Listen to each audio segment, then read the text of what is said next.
Pois é, rapaziada, eu não durei nem 4 dias no meu primeiro emprego. Pois é, não tava fácil. Mas vem comigo que eu vou te explicar. Mas pra isso, eu preciso que vocês deixem um like, se inscrevam e tudo mais, que sempre vai estar tendo conteúdo assim. E eu também faço música, né? Então vão lá escutar as músicas, vão escutar as prévias e tudo mais. E agora vamos comigo pro carro, porque eu tenho que explicar essa história pra vocês direitinho. Então se você ficou curioso,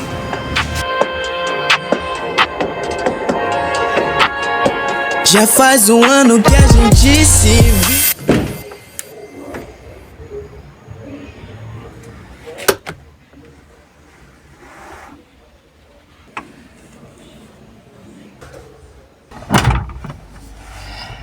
agora eu posso contar pra vocês. Tudo começou quando eu recebi uma proposta de emprego pra trabalhar numa oficina. O cara da oficina já era conhecido meu, mas por conta da minha namorada, são vizinhos e tudo mais, moram perto. Acontece que eu vou com bastante frequência pra casa da minha namorada, então, como eles são vizinhos, ele sempre me vê passando. Então, por ele saber do meu histórico e saber que eu não sou envolvido com nada, não curto maloqueiragem, sou um cara de boa, sou um cara tranquilo, ele já foi por aí. Você tá vendo como uma pessoa boa atrai os olhares? Ele viu o meu histórico de pessoa boa e decidiu me chamar. Não é à toa que ele tentou me ganhar com isso daí. A partir desse momento eu já criei um pingo de esperança. Ah, eu vou ganhar dinheiro, que não sei o que lá, que não sei o que lá. Vou sair mais com a minha namorada. Vou poder finalmente ter uma vida financeira estável ou investir mais esse dinheiro, porque eu vou ter uma fonte de renda. Bom, não foi assim. O cara era firmeza, mas o problema é que ele não tinha paciência com nada.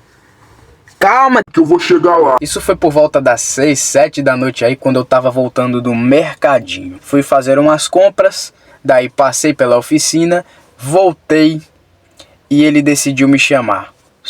Ô garoto, vem aqui. Daí então eu respondi, parei a bicicleta. Então ele me falou: tu tá interessado em trabalhar, fazer uma graninha aí pra sair com a sua namorada? Conheço você, você é namorado da minha vizinha aí, já conheço ela já faz um tempo e vi que você é gente boa. Aí até eu pensei, será que ele tá tentando me ganhar no papo? Mas aí também eu caí no papo dele porque eu não conhecia bem o sujeito, só conheço assim de vista. Então ele foi lá e me falou que queria me oferecer uma vaga. E ele me perguntou sobre a minha carga horária, se eu estudava. Depois ele lembrou que quem estudava comigo, o filho dele, é óbvio. O filho dele é meu amigo, é meu parceiro e tudo mais, e ele estuda no mesmo horário que eu, de manhã. Ele falou alguns requisitos de como que eu fazia para trabalhar lá, porque eu demonstrei interesse, eu disse que queria me comprometer a trabalhar para ele. E ele disse que ia me pagar por volta de 50 a 100 reais por semana, porque eu era um iniciante. Se depois eu fosse melhorando meu desempenho, ele ia me pagar mais, por volta de 200, 300 reais por semana. E até eu fiquei, porra, vou me dedicar pra caralho. Só que eu já me iludi a partir daí. Eu não deveria ter criado nenhuma expectativa, por mais baixa ou média que fosse. A única coisa que eu precisava era ajudar, né, me comprometer com o horário, porque o horário era de 2 horas até as 6 da noite. Então eu pensei, porra, 4 horinhas, de manhã eu estudo, de tarde eu trabalho, depois vou ver minha namorada tranquilinho, depois vou pra casa. Tá perfeito, vou fazer uma graninha extra aí. Daí eu pensei, vai ser rojão, porque é uma oficina. Então eu pensei, será que eu vou dar conta por ser uma oficina? Eu já deixei claro pra ele, eu não tenho nenhuma experiência, nunca mexi com oficina, nunca mexi com carro, nunca lavei carro, nunca troquei pneu de carro, nunca mexi com coisas de carro. Se tratando da questão de cumprir horário, eu fiquei muito de boa, porque eu sabia que eu ia cumprir os horários certos e de fato eu cumpri. Eu sempre chegava lá faltando 5 minutos, ou às vezes só atrasava 1 minuto no máximo. Fazia questão de chegar na hora certa. Eu passava para ver minha namorada rapidinho, e como já era lá em cima da oficina dele, eu dava um beijinho na minha namorada e já ia para lá. Na hora que ele saía de casa, pegava a chave da oficina e tudo mais. Só que tem um porém, viado. Eu não sabia que... velho, ele era tão impaciente, mano. Beleza, o cara é gente boa demais, mano. Só que ele é muito impaciente, cara. Quanto ele era experiente, quanto ele é experiente, que ele já pegava em cepo desde os 5 anos de idade. Nos 13 anos ele já tinha essa oficina e tudo mais, já trabalhava em oficina, ele era desenrolado, ele pegava uma peça ali, perguntava o nome. Aí ele queria comparar eu com ele. tá ligado? Tipo, como se os dois fossem iguais. Eu tenho 17 anos e eu não sei mexer em carro, não sei de nada. Eu só sei trocar um pneu a pulso e eu nunca troquei pneu na prática, tá? Eu só sei na teoria. A primeira vez que eu lavei carro foi na oficina dele, que eu lavei o carro dele e no final... Pô, só de lembrar já me dá uma agonia, porque foi algo tão súbito, entendeu? Tão súdito, não sei qual é a palavra. Eu já não sou um cara paciente, mas quando é pra trabalhar pros outros, eu sei ter paciência, sei medir os meus limites. Não é à toa que eu só não cheguei ele porque eu tinha um autocontrole absurdo. É triste, meu irmão. E o pior é que parecia que a cada dia ele me pagava menos do que o outro. Primeiro dia tudo ok, aprendi a polir um carro, varri a oficina dele, aprendi a limpar as rodas de um veículo e fui liberado de 5h30. Quando eu cheguei na casa da minha namorada, ela já tava me esperando feliz. Ela tava vendo mais valor em mim porque eu tava trabalhando e eu fiquei feliz em ver esse olhar dela, tipo, pô, minha mina tá me vendo com mais valor ainda do que eu já tenho e isso dá mais tesão nela, né? Tipo, não só o tesão sexual, eu tô falando de tesão mesmo de...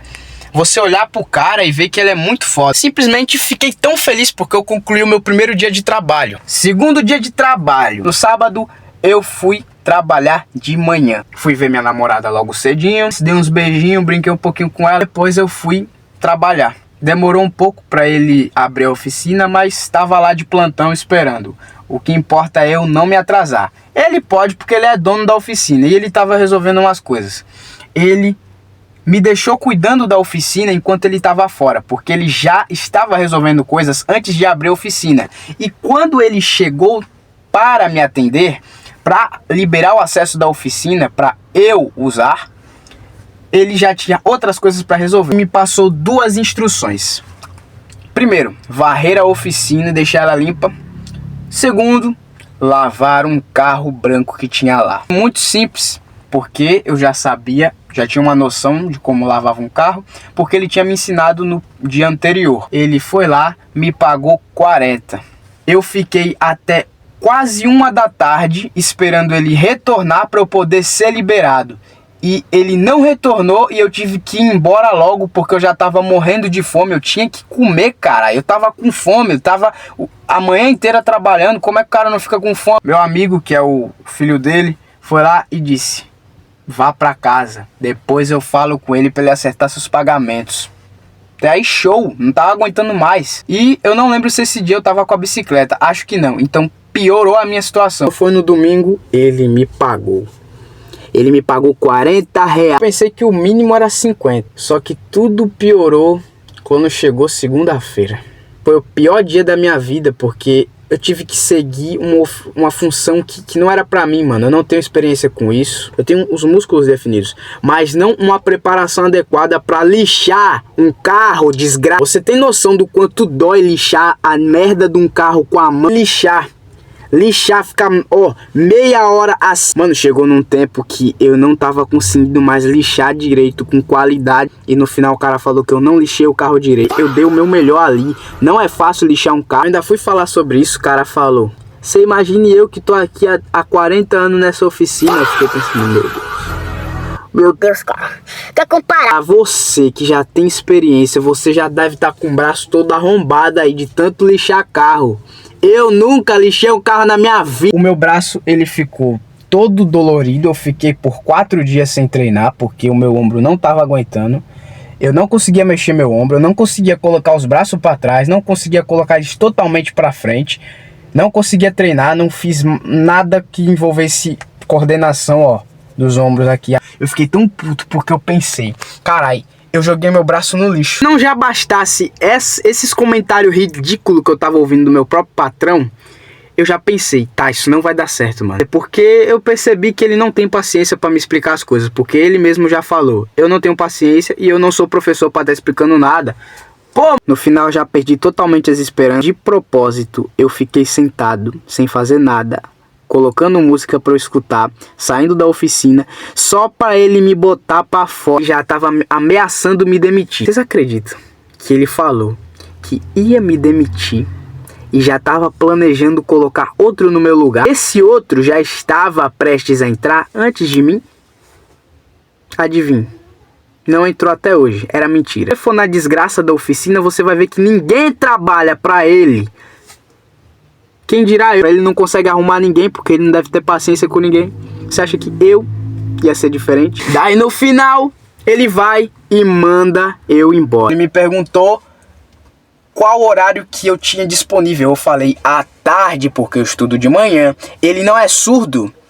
Ele mesmo assim me aceitou. E quando foi para me demitir, ele deu a desculpa de que, primeiramente, ele falou que eu era muito lerdo e que eu não estava fazendo nada. Segundamente, em outra ocasião, ele já disse que não era isso. Ele disse que o motivo real era que tinha alguém como suplente no meu lugar, que ia chegar de Arapiraca ou era Aracaju, sei lá, merda toda, só pra trabalhar pra ele. E de preferência, esse cara, ele podia os 2 horários. Então ele falou, ai, é que um cara que já pode os 2 horários vai chegar no seu lugar.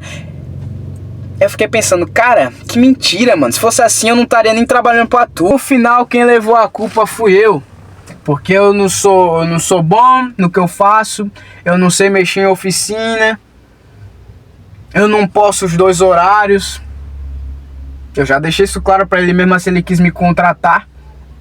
Então, pô, eu fui feito de otário, mas mais otário que isso não é eu, né? Já digo logo. Então esses foram os 3 piores dias da minha vida. E aí eu decidi o quê? Investir em publicidade. Anúncios para divulgar as minhas tão famosas artes. Artes para capas de músicas, álbuns, apps, singles. Mas essa história fica para outro vídeo. Eu gostaria de deixar uma coisa clara. Tome muito cuidado com o que você vai trabalhar. Porque, querendo ou não, você sempre vai ter que ter alguma experiência ali para começar algum emprego. Eles sempre exigem que você seja bom em algo. E nesse caso, eu não era bom. E eu me iludi caindo no papinho dele de que eu ia conseguir alguma coisa e que eu ia ganhar esses tão grandiosos R$300 daqui a um tempo. Eu não ganhei nem R$100, que foi o que ele me prometeu no início. Eu não acho que a oficina tenha sido o cúmulo. Foi bom eu não ter gastado mais o meu tempo com algo que eu nem sou bom nisso. Algo que eu nem sei, nem tenho experiência. A vida dele é de mecânico, a minha é de rapper, a minha é de artista. Eu gostei de desabafar com você. Até uma próxima.